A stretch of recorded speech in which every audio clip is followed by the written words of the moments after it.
সম্মানিত দর্শক এবং শ্রোতাবৃন্দ, আপনাদের সকলকে জানাই সালাম আলাইকুম।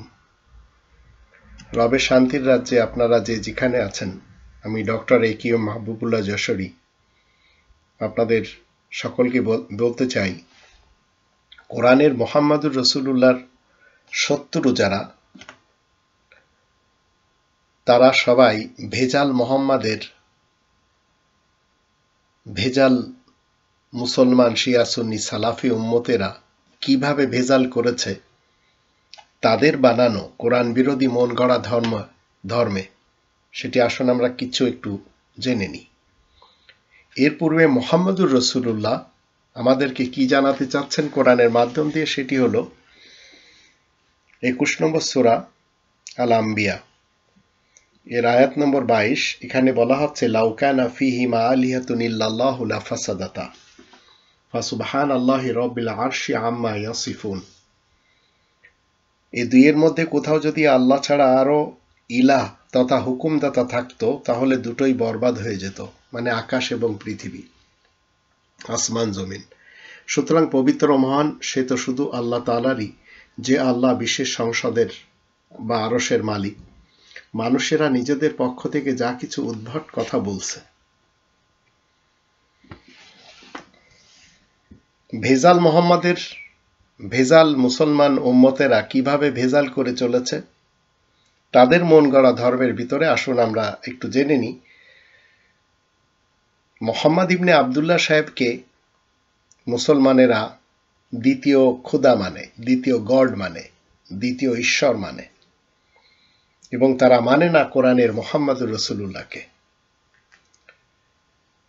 তারা মোহাম্মদ ইবনে আবদুল্লাহর নামে যেসব বিকৃতি কথাবার্তাগুলো বলে চলেছে এবং মেনে চলেছে, সেগুলি কোরআনে নেই, কোরআনের মুহাম্মদুর রাসূলুল্লাহ আমাদেরকে বলে না। যেমন ধরুন, মোহাম্মদ ইবনে আবদুল্লাহ সাহেবের মুসলমান যারা উম্মত রয়েছে, এদের মধ্যে দুটো পার্টি আছে। এক পার্টি বলে চলেছে তাওহীদ হচ্ছে জান্নাতের চাবি, আর এক পার্টি বলে চলেছে নামাজ হচ্ছে জান্নাতের চাবি। দুটি কথাই কোরআনে নেই। কোরআনে থাকলে তো মুহাম্মদুর রাসূলুল্লাহ আপনাকে আমাকে জানাবে, কিন্তু সেটি নেই। আচ্ছা, এরপরে আমরা যদি দেখি, মোহাম্মদ ইবনে আবদুল্লাহ সাহেবের মুসলমান শিয়া সুন্নি সালাফি উম্মতেরা কি বলে চলেছে, তলোয়ারের ছায়ার নিচে হচ্ছে জান্নাত। আর এক শ্রেণীর তারা বলছে মায়ের পায়ের নিচে হচ্ছে জান্নাত। দুটি কথাই কিন্তু মুহাম্মদুর রাসূলুল্লাহ থেকে সত্যায়িত না, কোরআনে নেই। আবার মোহাম্মদ ইবনে আবদুল্লাহ সাহেবের মুসলমান উম্মতেরা কি বলে চলেছে, একদল বলছে কাফেরদেরকে মারার জন্য যুদ্ধ করতে হবে, আর একদল বলছে পীরের কাছে বয়াত নিয়ে নফসের বিরুদ্ধে যুদ্ধ করতে হবে। দুটি কথাই কোরআনে নেই। তো মোহাম্মদ ইবনে আবদুল্লাহ সাহেবের উম্মতেরা কি বলে চলেছে, তারা বলে চলেছে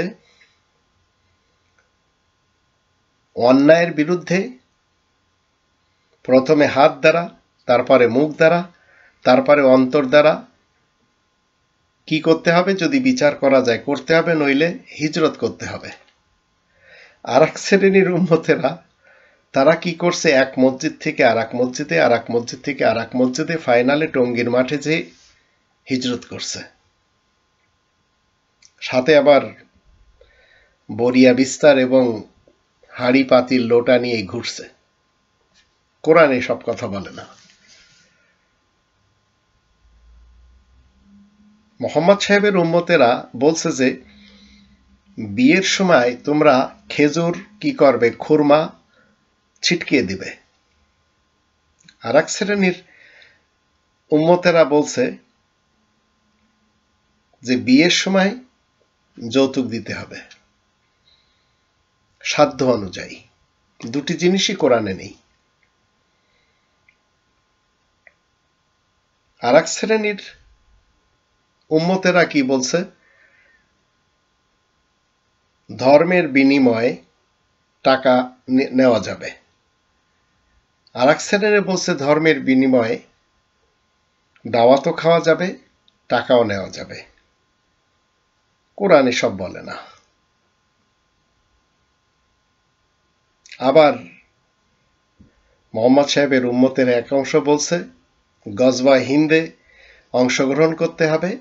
আর এক শ্রেণীর লোক বলছে ঈসা আসার পর ঈসার সাথে দিতে হবে। আবার আর এক শ্রেণীর লোকেরা বলছে যে ইমাম মেহেদী আসলে তার সাথে দিতে হবে। তো এই কথাগুলি একটিও কোরআনে নেই। এক শ্রেণীর উম্মতেরা বলছে যে টুপি পাগড়ি পরতে হবে, আর এক শ্রেণীর লোকেরা বলছে মুখ ঢাকতে হবে, লম্বা দাড়ি রাখতে হবে। এগুলি মোহাম্মদ সাহেবের সুন্নত এবং প্র্যাকটিস।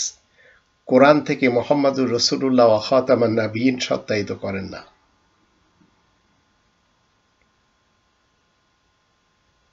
এখন দুনিয়াতে যদি আপনি এক মোহাম্মদকে নিয়ে দুই প্রকারের বা তিন প্রকারের কথা চালাচালি করেন, তো মোহাম্মদুর রসুল্লাহ কোরআন থেকে যে উপদেশ দেন সেটি বন্ধ হয়ে যাবে। আর এর জন্য এরা সবাই করে চলেছে।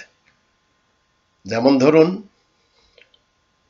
বিদায় হজের ভাষণ নিয়ে তারা মোহাম্মদ ইবনে আবদুল্লাহ সাহেবের বরাত দিয়ে কি বলছে যে লোকটি দুটি জিনিস ছেড়ে গেছে, একটি হচ্ছে কোরআন আর একটি হচ্ছে হাদিস। আর এক শ্রেণীর মুসলমানেরা বলছে, তার উম্মতেরা, যে দুটি জিনিস ছেড়ে গেছে, একটি কোরআন এবং একটি আহলে বায়েত। এইভাবে মুসলমান শিয়া সুন্নি সালাফেরা নিজেদের মধ্যে মারামারি কামড়াকামড়ি করেই চলেছে। কিন্তু কোরআনের মোহাম্মদুর রসুল্লাহর প্র্যাকটিস চিরকালীন কি, সেটি হচ্ছে আল্লাহ বলছেন নাহনু আলামু বিমা ইয়াকুলুন ওয়া মা আনতা আলাইহিম বিজাব্বার ফাযাক্কির বিল কুরআনি মান ইয়াখাফু ওয়াঈদ। আমি বেশ জানি মানুষেরা যা কিছু বলে চলেছে, তুমি তাদের উপরে কড়াকড়ির কোনো ব্যবস্থা আরোপকারী তো নও। সুতরাং ফাযাক্কির বিল কোরআন, কোরআনের সাথে উপদেশ দাও তাদের যারা আমার শাস্তি থেকে ভয় করে। আপনি যদি মোহাম্মদুর রসুল্লাহকে মেনে চলতে চান, তাহলে শুধু কোরআন থেকে উপদেশ দিতে হবে, কোরআনের সাথে উপদেশ দিতে হবে। আর অন্য কথাগুলি নিয়ে যতই মতবিরোধ করুন, মনে রাখবেন সেগুলি একটিও ইসলামের সাথে যায় না। তবে আরব ইতিহাসের মোহাম্মদ ইবনে আবদুল্লাহ সাহেবের সাথে যায়, আর সেটি অন্তত ইসলামের কিছু না।